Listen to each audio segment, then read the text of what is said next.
The Supreme Court has once again thrust itself into the center of America's heated debate over gun control, sparking renewed arguments and anxieties across the country. With its latest moves, the court has left the future of assault weapon bans hanging in the balance, creating uncertainty for lawmakers, gun owners, and advocates on both sides. The current conservative majority on the bench has led many to believe that sweeping changes to gun laws could be imminent, with some expecting the court to strike down restrictions on popular firearms. Yet, instead of providing clarity, recent decisions and actions have only deepened the legal confusion, leaving lower courts and the public unsure of what comes next. At the heart of the debate are modern semi-automatic rifles, often referred to as assault weapons, and the question of whether regulating these firearms infringes on the constitutional right to bear arms. While landmark Supreme Court rulings have affirmed that Americans have the right to own guns for self-defense, they have also allowed for some regulation, resulting in a confusing patchwork of state laws that vary widely from one region to another.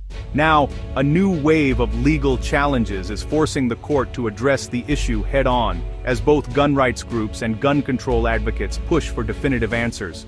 The outcome of these cases could dramatically reshape gun laws nationwide, affecting not just gun owners but families, communities, and law enforcement agencies across the United States. This is not simply a debate about one state's legislation. It's a fundamental battle over how the Second Amendment is interpreted in modern America, and what limits, if any, can be placed on the right to bear arms. Gun rights advocates argue passionately for the protection of popular rifles like the AR-15, seeing them as symbols of personal freedom and constitutional rights. Meanwhile, gun control supporters are equally determined, insisting that keeping what they view as dangerous weapons off the streets is essential for public safety and the prevention of mass shootings. The Supreme Court now stands at the very center of this national clash, with every move watched closely by politicians, activists, and everyday Americans alike. A new petition, Grant v. Ravella, is asking the court to review Connecticut's assault weapon ban, a case that could have sweeping consequences. Whether the court decides to hear this case could set a powerful precedent, shaping the legal landscape for gun laws across the entire nation for years to come. The stakes have never been higher, as the Supreme Court's ruling could impact similar laws in dozens of states, and ultimately, the daily lives and safety of millions of Americans. To understand the legal battle over assault weapon bans, it's important to first define what these laws actually cover and why they're so controversial. An assault weapon ban is a law that restricts the sale, transfer, and possession of certain types of semi-automatic firearms, typically based on specific features or models. These features often include things like pistol grips, folding or telescoping stocks, flash suppressors, and detachable magazines, which lawmakers argue make the weapons more suitable for rapid fire or military-style use. Connecticut's law, enacted in the wake of the tragic Sandy Hook Elementary School shooting in 2012, is considered one of the strictest in the nation. It bans more than 100 specific models by name, as well as any semi-automatic rifle that has one or more military-style features. However, the law did not require owners to surrender their firearms if they already possessed them before the ban. Instead, those owners were required to register their weapons with the state, creating a record of legal ownership. The AR-15 and similar rifles have become a focal point in this debate, not only because of their military-style appearance, but also due to their widespread popularity among civilian gun owners. Gun rights advocates argue that these rifles are commonly owned for lawful purposes like sport shooting and home defense, and therefore should be protected under the Second Amendment as arms in common use. They claim that the bans are arbitrary, focusing on cosmetic features that do not necessarily make the firearms more lethal, and that such laws unfairly target law-abiding citizens. On the other hand, supporters of the bans argue that these features make the weapons more effective in mass shootings, allowing shooters to fire rapidly and inflict greater harm. They believe the state has a compelling interest in restricting access to these firearms in order to reduce gun violence and protect public safety, especially in the wake of high-profile tragedies. Ultimately, the debate centers on whether these firearms are ordinary tools for self-defense and sport, or unusually dangerous weapons that warrant special regulation. In June 2025, the Supreme Court surprised many by declining to hear challenges to Maryland's and Rhode Island's gun control laws. This left lower court rulings upholding the bans in place, despite the court's conservative majority. The 2022 Bruin decision had set a tougher standard for gun laws, leading many to expect the court would strike down such bans. However, the court's silence suggested the issue is far from settled. 3 conservative justices, Thomas, Alito, and Gorsuch, dissented, signaling a willingness to take up the issue.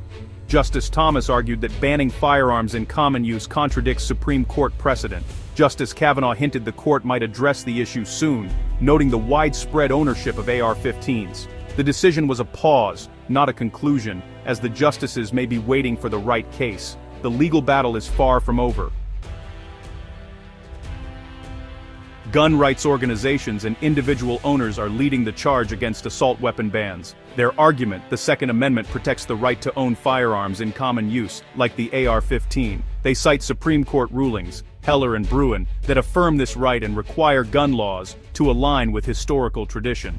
These groups argue that broad bans on semi-automatic rifles lack historical precedent and misinterpret the court's guidance. Their strategy is to keep bringing cases to the Supreme Court, seeking a definitive ruling. The Grant versus Rovella petition is their latest and most direct attempt. They hope for a landmark decision that could overturn bans nationwide. The debate is deeply polarized, with both sides driven by strong convictions. Supporters of bans argue these laws are essential for public safety, citing mass shootings involving assault weapons. They believe features like high-capacity magazines make these firearms especially lethal and unsuitable for civilians. For them, regulating dangerous products is a government responsibility.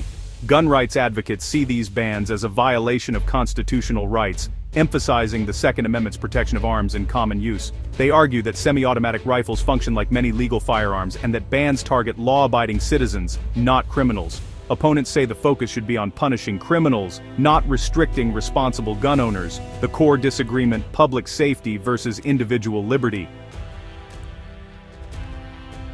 State-level assault weapon bans are a direct response to devastating mass shootings. The 1989 Cleveland schoolyard shooting in California led to the nation's first assault weapon ban. The 1994 federal ban followed, but expired in 2004, leaving regulation to the states. The Sandy Hook shooting in 2012, where an AR-15 was used to kill 26 people, spurred a new wave of state bans. Connecticut's law, now under Supreme Court scrutiny, was born from this tragedy. For supporters, these laws are promises made after unimaginable loss. The names Sandy Hook, Parkland, and Uvalde are invoked as reminders of the stakes.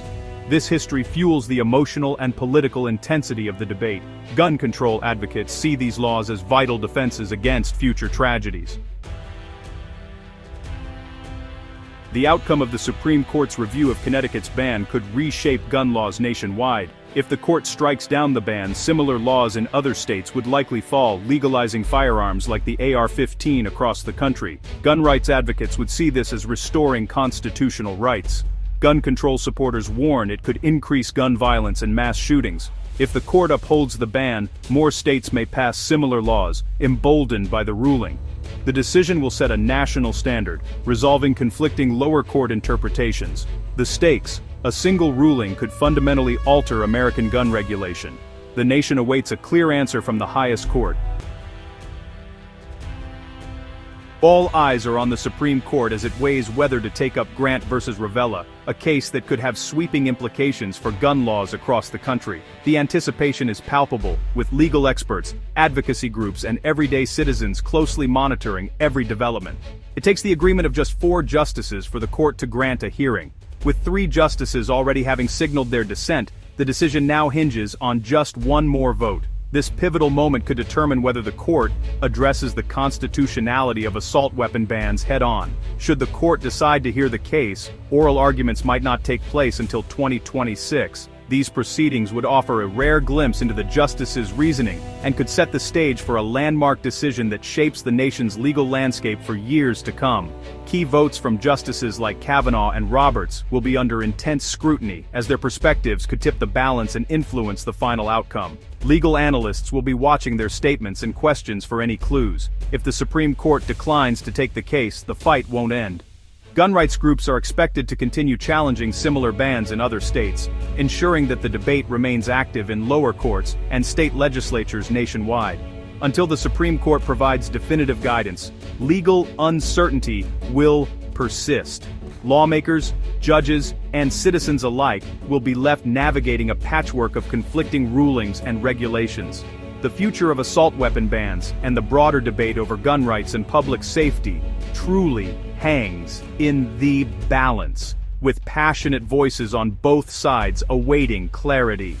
The Supreme Court's willingness to act, or its decision to remain silent, will have a profound impact on the rights of gun owners and the authority of lawmakers to regulate firearms. For now, the nation waits, watching and wondering what the next move will be in this defining legal battle, one that could reshape the contours of American law and society.